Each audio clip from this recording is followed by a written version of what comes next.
Tonight, millions of Australians to get free rapid tests as National Cabinet agrees on big changes to COVID rules. Novak Djokovic on his way to Melbourne and flying into a storm of controversy after he was granted a medical exemption. Breaking news, customer product limits return as the COVID crisis hits supermarket shelves. A rare code red ambulance emergency leaves patients waiting up to 3 hours for help. And the Aussies out to inflict more pain on England on a frustrating start to the fourth test. Live from Melbourne, 7 News with Mike Amor and Rebecca Madden. Good evening. There's breaking news on our COVID testing rules, with Scott Morrison announcing a raft of changes, including free rapid tests for millions of Australians. It comes as Victorians scramble to find the tests in the face of critical shortages. Concession card holders will receive 10 free tests every 3 months. The Prime Minister revealed the first details just a short time ago.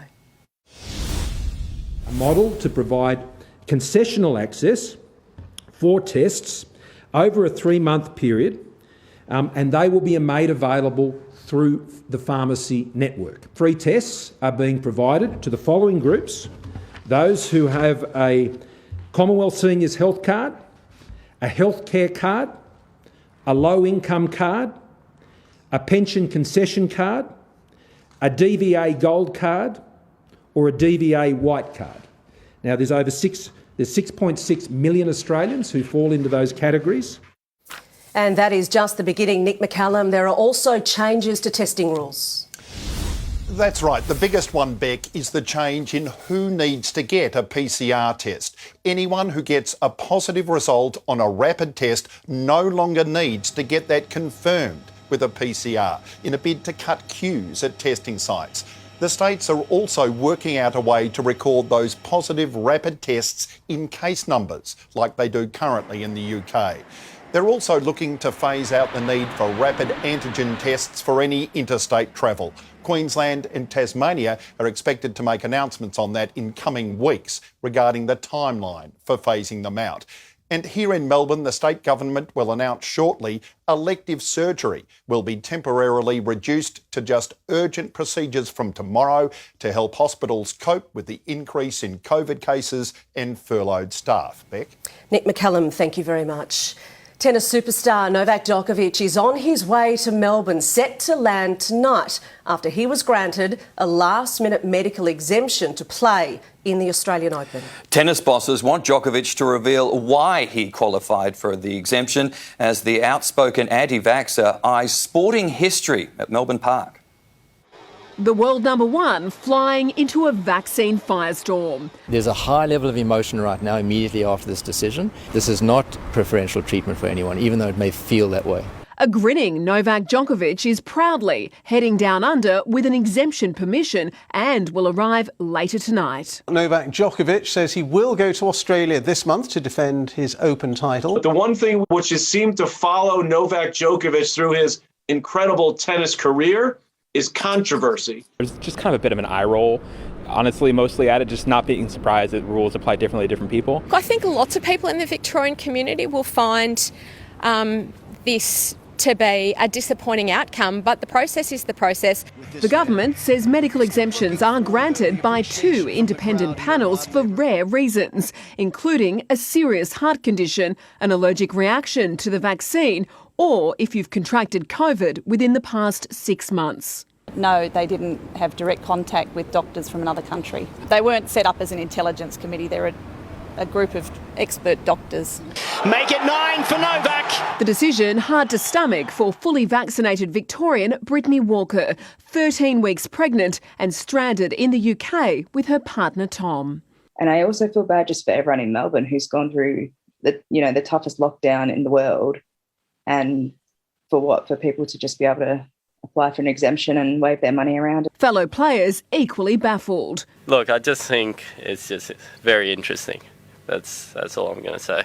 26 players applied for a medical exemption, and Novak Djokovic is by far the highest profile of just a handful who've been granted permission to play at Melbourne Park without being vaccinated.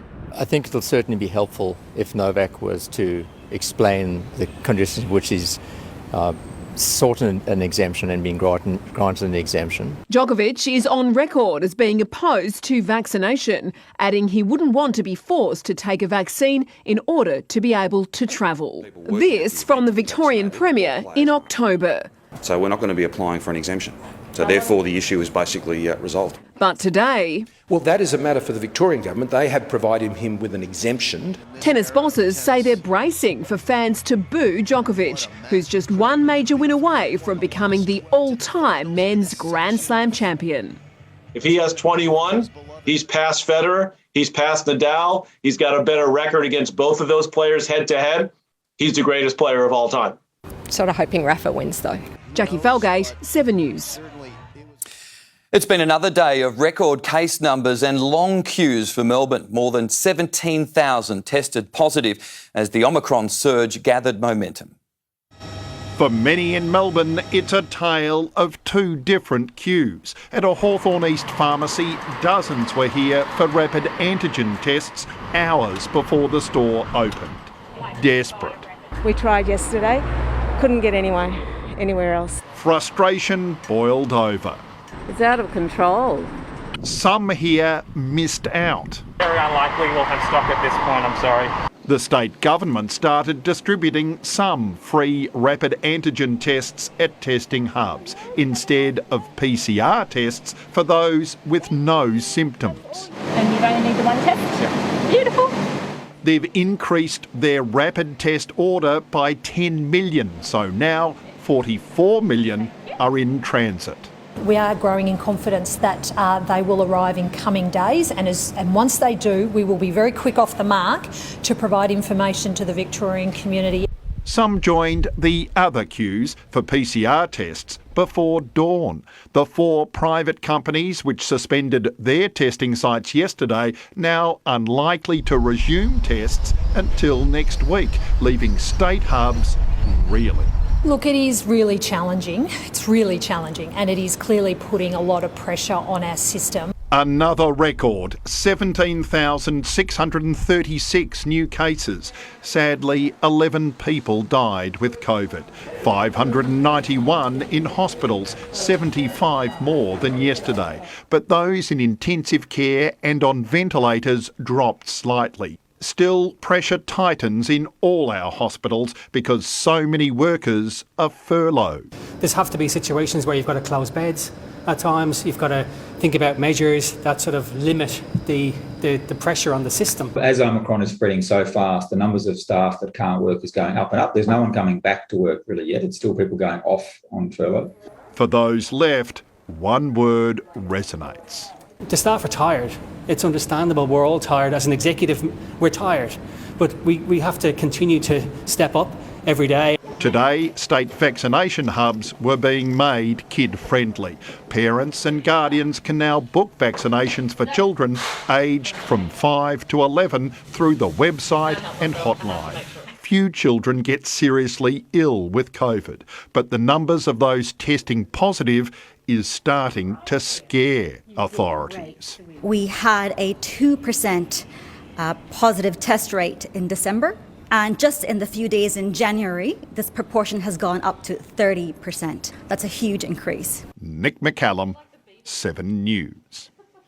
In breaking news, supermarkets are imposing new customer product limits as they struggle with staff shortages in the COVID chaos. Hope Wilson has exclusive details for us. Hope, Coles has just reinstated restrictions in the past few minutes.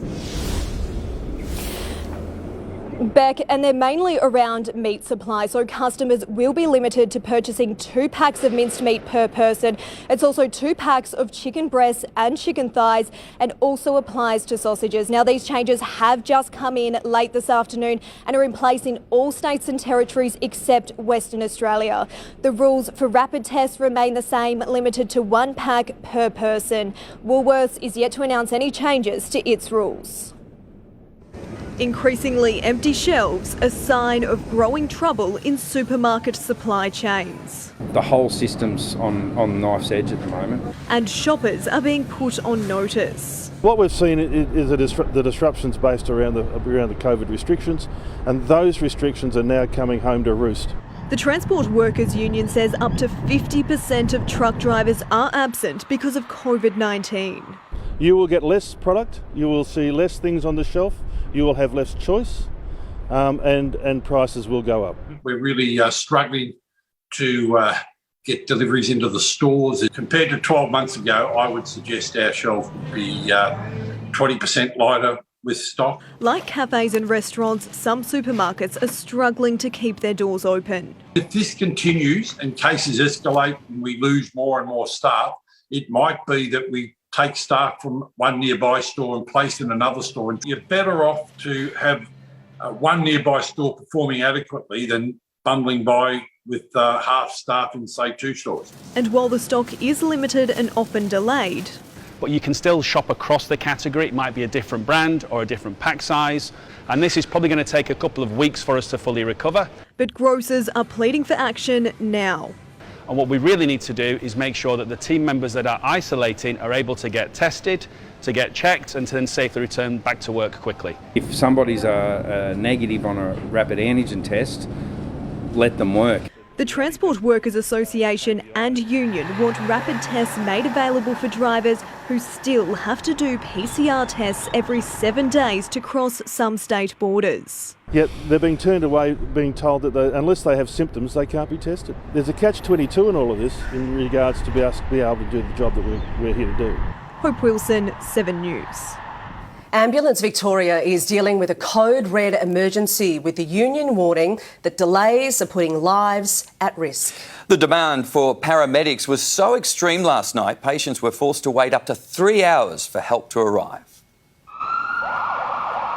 An ambulance code red declared for just the 4th time in Victoria's history. The worst case scenario is that people will die. The extreme measure was triggered by overwhelming demand, with extra staff called in to help, including St John's ambulance workers. There was at least one case that waited up to 2 hours, and there was at one stage up to 100 cases that were pending or waiting to be dispatched. That's a profound indication that we really are particularly stretched in Victoria. The system is broken.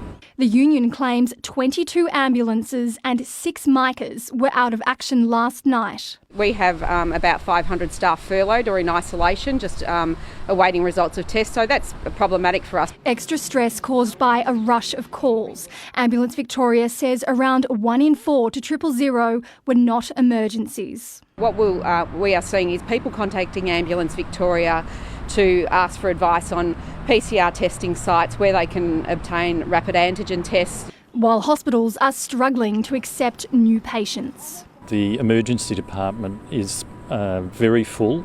As a consequence, there is no space in which to offload a person in an ambulance. A very, very severe situation that is putting the lives of Victorians at risk. Paramedics are bracing for a surge in calls this weekend and are asking anyone who's unwell but not in an emergency to get help elsewhere, like nurse on call, booking a GP appointment or speaking to a pharmacist. We really do want you to save 000 for emergencies. If people can, take that load off the health system for the next couple of weeks, then it means we're going to be able to help the people who are the sickest. Rachel Ward, 7 News.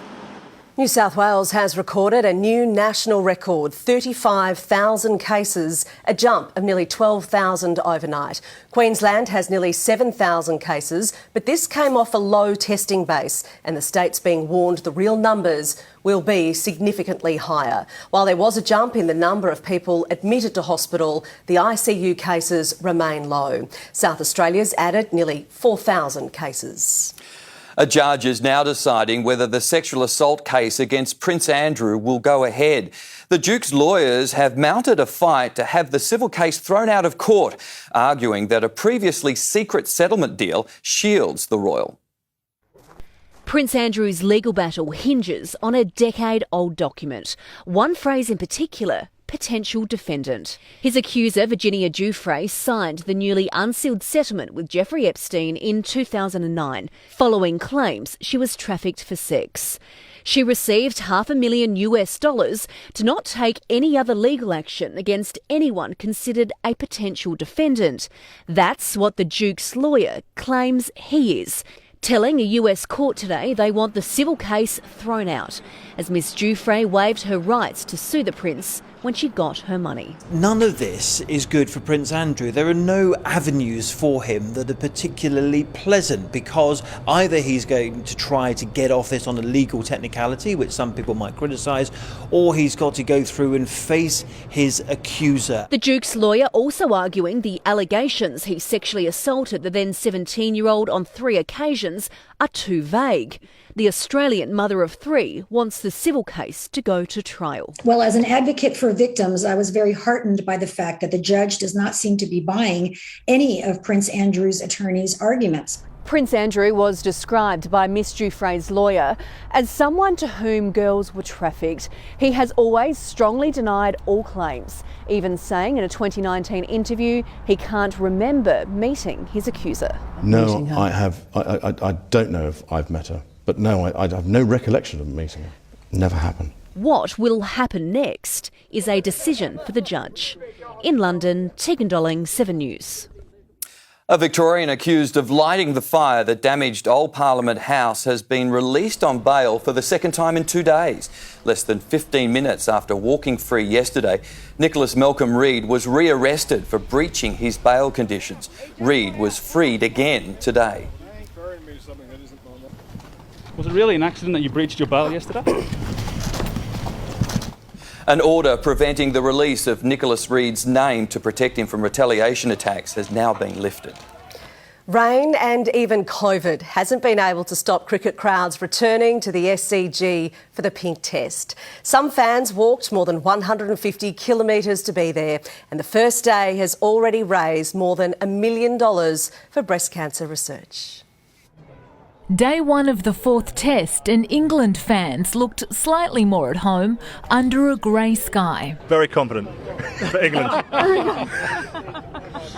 Not really. But early this morning, a gloomy start at the SCG did little to deter eager Aussies. Australia for sure. Who braved early alarms to wait in the rain for gates to open. We got here at 3 a.m. We tried to order Uber Eats from McDonald's, but they wouldn't come this far. Murray Connellan was one of 30 people to arrive a little worse for wear, walking 150 kilometres all the way from Newcastle to the SCG. I've got blisters on blisters. I think I'll put my podiatrist into therapy when she sees what I've done to these feet. His wife Nini battled breast cancer for 10.5 years, losing her life in August.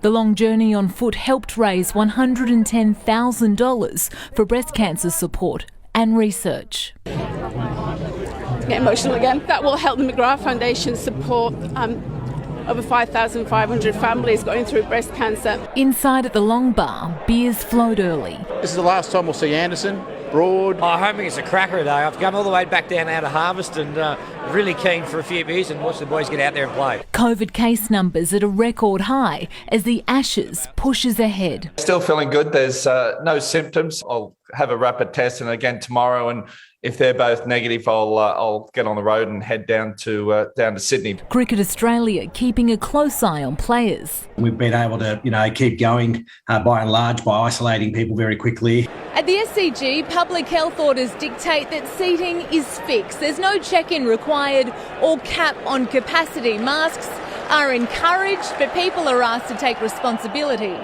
for themselves. To see crowds, it makes a big difference, especially for the participants, the players, and it makes a huge difference to have the fans there. Isabel Mullen, 7 News. And Jackie Felgate is here with more on the 4th test. Jackie, it has been a frustrating day at the SCG. Hello, Beck. Yes, it has. Day 1 was plagued by rain delays, but it didn't stop Stuart Broad getting revenge over David Warner. Rafa Nadal hoping to get a head start on Novak, while Alex de Minaur comes crashing back to earth. And another club has been forced to call in more ring-ins due to COVID. I'll see you very soon. COVID 2022. Thanks, Jack. Airline pilots are facing problems in the cockpit because of the pandemic. Details up next. Plus, a senseless rampage in Melbourne's southeast. Vandals deliver another blow for a business hit hard by the pandemic. Misery for thousands trapped in a winter traffic jam for 24 hours and counting. High tide catches out a driver as storms wreak havoc. And later, how CSIRO is offering new hope in the fight to lose weight.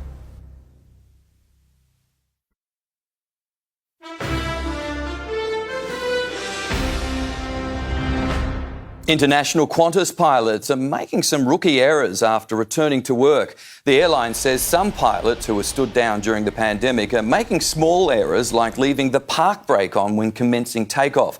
An internal memo says the out-of-practice crew are experiencing a reduction in cognitive capacity. The airline says it's designed an enhanced return-to-work program to make sure pilots are up to speed. A beauty salon in Melbourne East has been smashed up by vandals, causing thousands of dollars damage. The owner believes it wasn't a random attack and has called in police to investigate. A shattering setback. Two vandals smashed through the front window of the Eye Candy Lashes salon early yesterday morning using a sledgehammer and bricks. After a trying 2 years for owner Ramona Wicks. For this now to happen, it's just blow after blow. The vandals were in and out in less than a minute, leaving a massive mess. It was just such a violent, horrible, shocking thing to witness. The attack sparked an outpouring of support. Hundreds of messages were sent to the business. Whoever's done this, it's just absolutely disgusting. I don't have words. I'm really, really, really sorry that happened to you. In another blow, $30,000 of renovations were completed at the salon only weeks ago and their insurance had just expired. Big-hearted stranger Tanya Ali immediately reached out, setting up a GoFundMe to cover the damages. I thought, you know what? I'm going to put it out there. Within 10 minutes, I think we raised almost $1,000. By the next morning, it had more than tripled. The owner believes it may have been a targeted attack by a rival business after they received a string of fake one-star reviews. It's just so shocking that someone with another business would literally go out of their way to bring me down. Women should be supporting each other and building each other up. The salon hopes to reopen by Monday. Rochelle Brown, 7 News. Thousands of American drivers have spent a sub-zero night trapped in a winter traffic jam like no other. A giant snowstorm triggered gridlock, and even as the weather cleared, the cars didn't. Blinding snow in some areas south of Washington, D.C., 35 centimetres. If only the traffic had cleared when the storm did. Things haven't been ploughed. Trees are down, cars are just everywhere, like it's a mess. Interstate 95, the key highway along America's Atlantic coast, an 80-kilometre stretch turned into a frigid parking lot, jammed behind jackknifed semi-trailers. And nobody knows how long we're going to be here or how we are going to get out. For trapped families, minutes... I have never been this frightened on the road before. ...turning to hours. I kept thinking, they're going to die in this cold. And yes, more than a day later, this from one US senator who thought he was making his usual 2-hour commute to Washington. I'm now 27 hours into my journey. I once did this by bicycle and it took me 13 hours. Drivers rationed petrol to heat themselves. This truckie turned on breakfast for those around him. I headed out with about 3 days worth of food. And many lucky enough to reach an off-ramp then found 7-Eleven's closed, there's no fuel. The snowstorm had cut power to the very services they needed.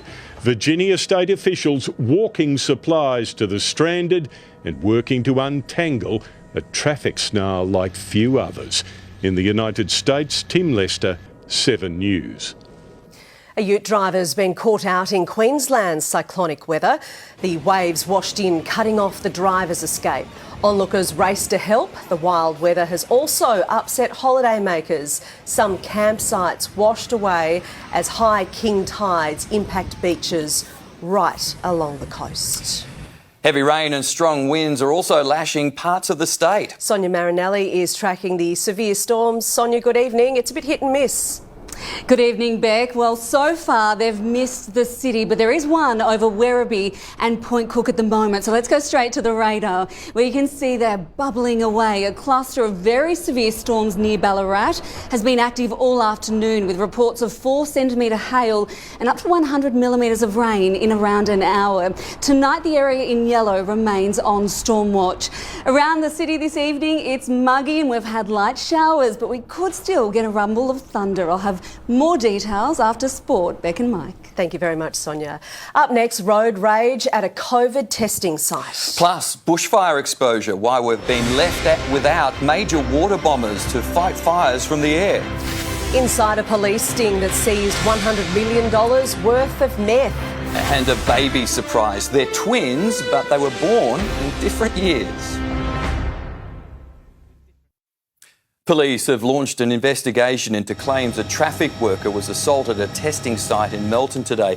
It's alleged a 6-year-old man from Harkness deliberately drove over the foot of a 37-year-old female worker. As yet, no charges have been laid. 2 critical water-bombing helicopters are missing in action, and the acting Premier admits she has no idea when they'll arrive. The delay has Victorian bushfire victims worried it will leave parts of the state exposed for the rest of summer. Air support was critical in helping bring Saturday's Maribyrnong fire under control. But bushfire affected Victorians fear we're no better prepared now than the Black Summer of 2019. Pretty much nothing has happened. So I just think that's appalling. The state government today confirmed it's still waiting for critical aerial support, despite an announcement last November about a major boost to our firefighting capability for summer, including a Boeing CH-47 Chinook and an Ericsson air crane. If this state government can't do basic preparatory work for bushfires or for COVID after 7 years in office, why on earth would you give them another 4? Bushfire communities say they feel exposed and want all levels of government to step up to protect them from another devastating event like the Malakuta fires in Far East Gippsland. How long have we been having royal commissions or inquiries, and yet we're still not even prepared? The Andrews government today moved to reassure Victorians that they're well equipped for any looming bushfire emergency, but couldn't say when the 2 missing water bombers will arrive. I'm advised they're on their way. We do expect that the full suite of aerial equipment will be available as we head towards the more dangerous part of the fire season. We're in one of the most bushfire-prone areas in the world. Get us prepared. Ashley Kanowski, 7 News. 3 men have been arrested over a plot to import almost $100 million worth of methamphetamine. The smugglers allegedly hid 100 kilograms of the drug in a shipment of latex pillows. Smuggled in pillows, $100 million worth of meth. A shipping container stacked with boxes sent from Asia was inspected by Border Force officers in Fremantle on December 17. Packed inside was 550 kilograms of latex pillows, an attempt to conceal 99 kilograms of ice. We believe it is no coincidence that these drugs arrived in Perth just in time for New Year's Eve celebrations. One of the busiest nights, one of the busiest periods of the year for drug and alcohol-fuelled harm.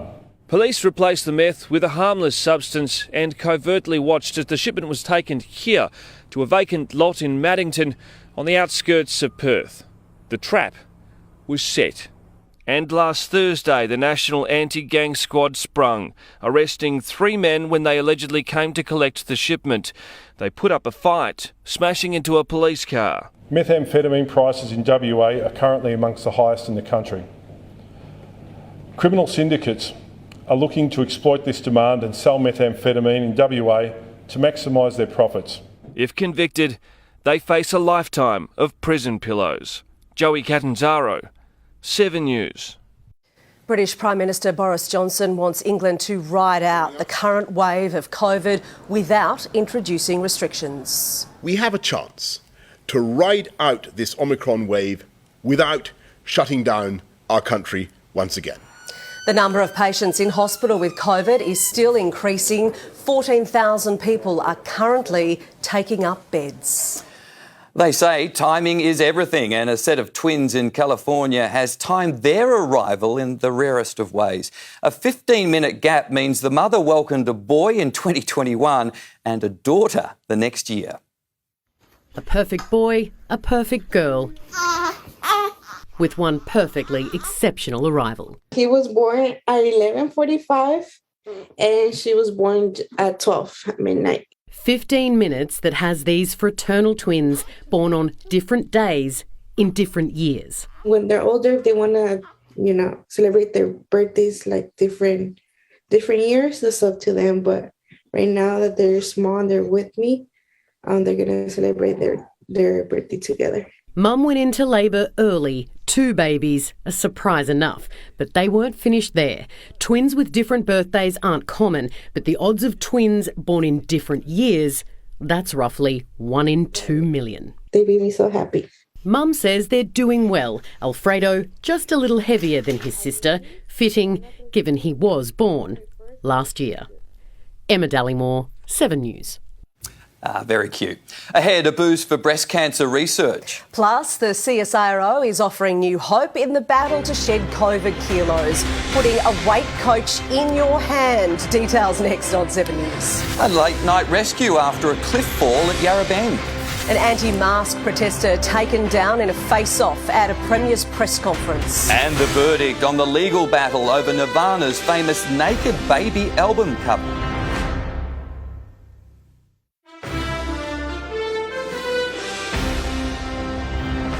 A man being rescued after falling off a cliff at Yarra Bend just after midnight. A group of friends heard his calls for help from a nearby lookout and rushed to his aid. Well, we said he was going for a walk.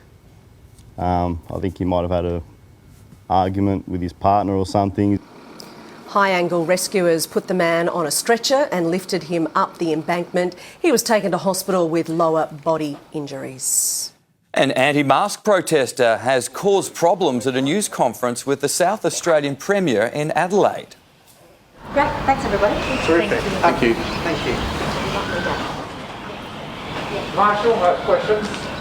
He was tackled by a security guard and after a struggle, he was arrested. It's one of the most common New Year's resolutions, but despite good intentions, losing weight can be difficult if we're not in the right frame of mind. Tell me about it. Now, a weight loss program by Australian scientists is helping us stay on track.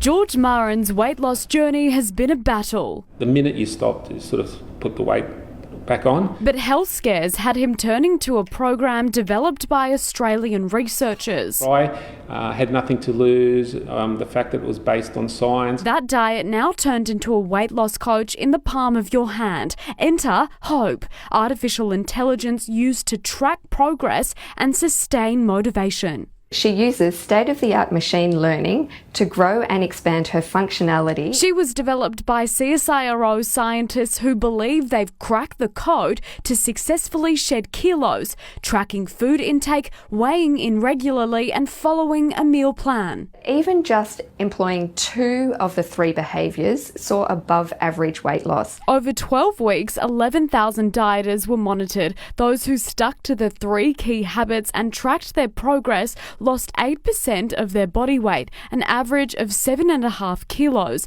Those who weren't as consistent still lost weight, but just 3% or around 3 kilos. The CSIRO says realistic targets are key to shedding kilos, setting expectations early in the journey and making sure you plan and document progress regularly. But dietitians warn not to forget other factors. So it's not just about diet. We know exercise and sleep is just as important and vital to a person's long-term success. Angelique Opie, 7 News.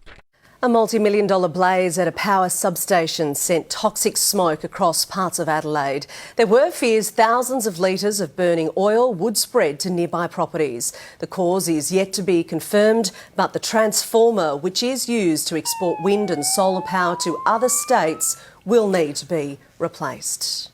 There's new hope for women battling breast cancer after 2 potential new therapies were given funding for clinical trials. The University of New South Wales has received almost $700,000 for a 2-phase study that could improve survival rates for women with chemotherapy-resistant cancer. 1 in 7 women will be diagnosed with the disease. US band Nirvana has come out on top in a legal battle over the famous naked baby image on its Nevermind album. The now 30-year-old Spencer Eldon sued the band, alleging it was child pornography, but a judge has dismissed the case. Eldon was 4 months old when the picture was taken. He claims he suffered lifelong damages from the image, but Nirvana argued he's profited from it. Sport is next with Jackie Felgate. And hi again, Jack. England is starting to make waves at the SCG. Hello again, yes, Beck. 2 quick late wickets on day one have the Aussies on the back foot after David Warner fell to his old nemesis and Marcus Harris failed to capitalise. A monumental upset across the ditch, New Zealand humbled by Bangladesh. And the two men standing in the way of Novak ramp up their Oz Open preparations. Welcome back. England has hit back late on a rain-affected opening day of the 4th Test. David Warner, Marcus Harris and Marnus Labuschagne failed to convert their solid starts as Australia reached 3 for 126 at stumps. Stuart Broad, Ben Stokes and Jimmy Anderson back as England's bowling band, but at the coin toss, Australia's captain played things straight. We're going to have a bat. First ball warned of demons in the wicket, a rap on the knuckles for Dave Warner before knuckling down. He goes after this and he hits it truly. Both teams barely raised a sweat before the first delay due to showers.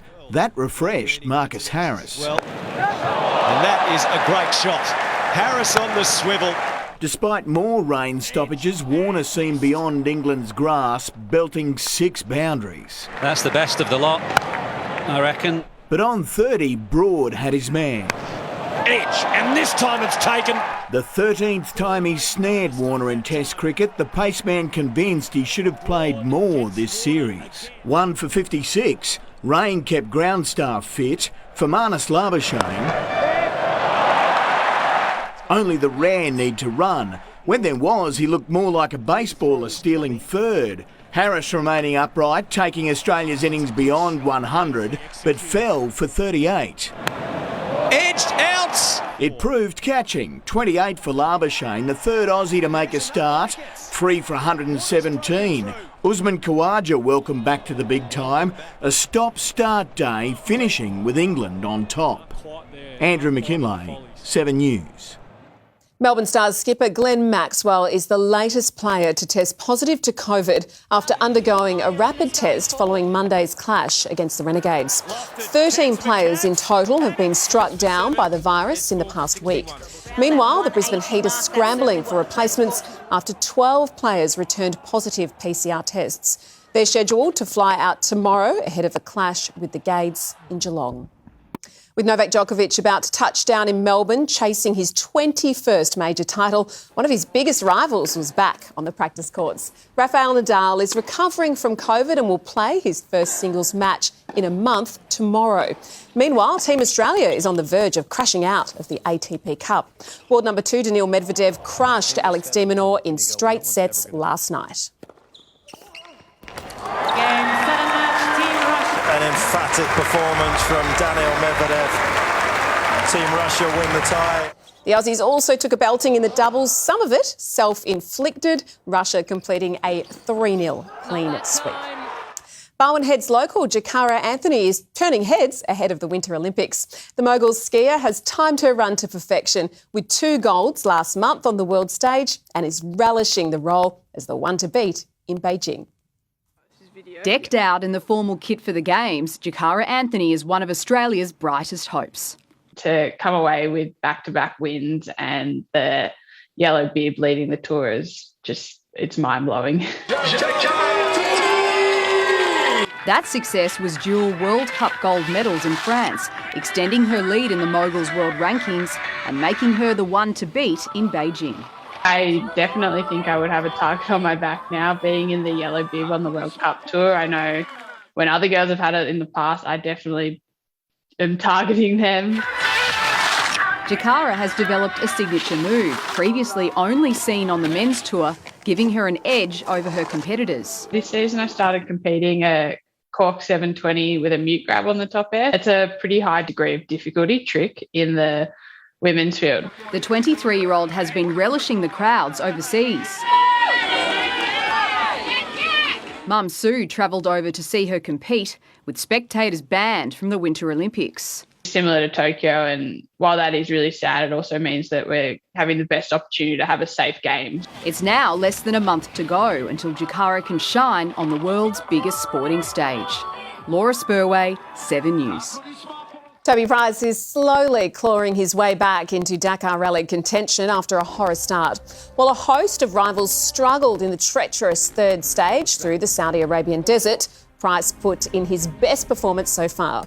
The two-time winner finished second to climb to 14th overall, but he's still more than 26 minutes behind leader Sam Sunderland. Fellow Aussie Daniel Sanders is nearly 9 minutes off the pace in fifth.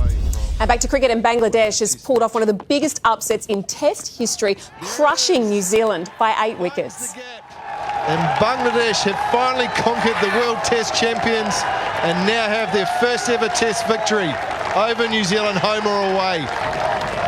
Look at those scenes. After dismissing the Kiwis with just 169 in the second innings, the tourists only needed 40 runs. The famous victory ends New Zealand's 17-match unbeaten streak on home soil. And Becca, Mike, just before I go, as we've heard, Novak Djokovic flying in tonight just before midnight, so all eyes will be on what he has to say tomorrow. Well, balloons and flowers expected for him, not. Yeah, bring some earbuds for that welcome, I think. Thank you very much, Jackie. Sonia Marinelli returns now. Sonia, how are the storms tracking? Well, Mike, the closest they've come to the city is the western suburbs, but there still could be a rumble of thunder later tonight. I'll have those details next.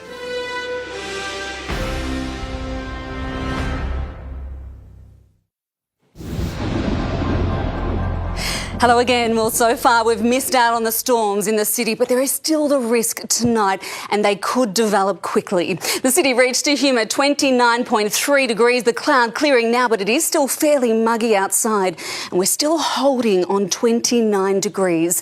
The city stayed dry, but there were some light showers around the suburbs. Less than an hour ago, storms sparked up over Werribee and there could be more severe storms tonight. Most of the day, stormy wet weather was focused over eastern Victoria, but that heavy rain over the Otways this morning dumped 75 millimetres, while locals in Ballarat reported 4 centimetre hail and up to 100 millimetres of rain from a severe storm there. Over the next few hours, this area in yellow remains on storm watch. Well, parts of the coast is at risk tonight of damaging easterly winds, which we know can uproot trees and cause damage. And this is why tropical moisture is pouring into a low pressure trough that is lying over the state. That trough will continue to deepen tomorrow, dragging even more unstable air across the state. So this system stays with us tomorrow and Friday. That means there is the risk of severe storms and heavy rain on both days. The risk contracts to the east on Saturday, so easing in the city, and we're back to mild, settled weather next week. Down the east coast, we're expecting another day of dangerous surf, heavy rain and blustery winds, so expect further rain delays in Sydney on day 2 of the 4th test. Here in Victoria, tomorrow is a rerun of today. It is warm and humid with the risk of widespread storms which could produce damaging winds, heavy rain and large hail. Closer in and we're again under cloud with showers and the risk of those storms. It's warm and sticky. And if it does rain in the city tomorrow, the roads will be slippery, so do drive to the conditions. So not a lot of relief coming from that tropical weather. A balmy low of 19 degrees tomorrow, then it's a top of 29. It's more of the same on Friday. Again, we're warm and humid, wet and potentially stormy with locally heavy falls possible under a storm, a top of 28 degrees in the city. That humidity lifting on Saturday with the chance of lighter showers. It is cool and a top of just 21. Sunday is pleasant though. We are ending the week on 25. Then it's rather uneventful next week. A run of dry settled days, Monday 25, Tuesday 22, Wednesday 26. But tomorrow is a rerun of today, although this time we could get a storm. It's muggy again and we're heading for a top of 29 degrees. Welcome home, Beck. Thank you. It is very nice to be home. Very comfortable indeed. It's great to have you back, Beck. Thank you. Now, here's what's on Sunrise in the morning. Thanks, Mike and Beck. Tomorrow on Sunrise, how the other half really lives. Australia's most expensive homes, the properties, the price tags that will blow your mind. This you need to see to believe. Catch you in the morning, Melbourne. And that's 7 News for this Wednesday. The Big Bash is coming up. We'll have updates later. For now, from the 7 News team, good night.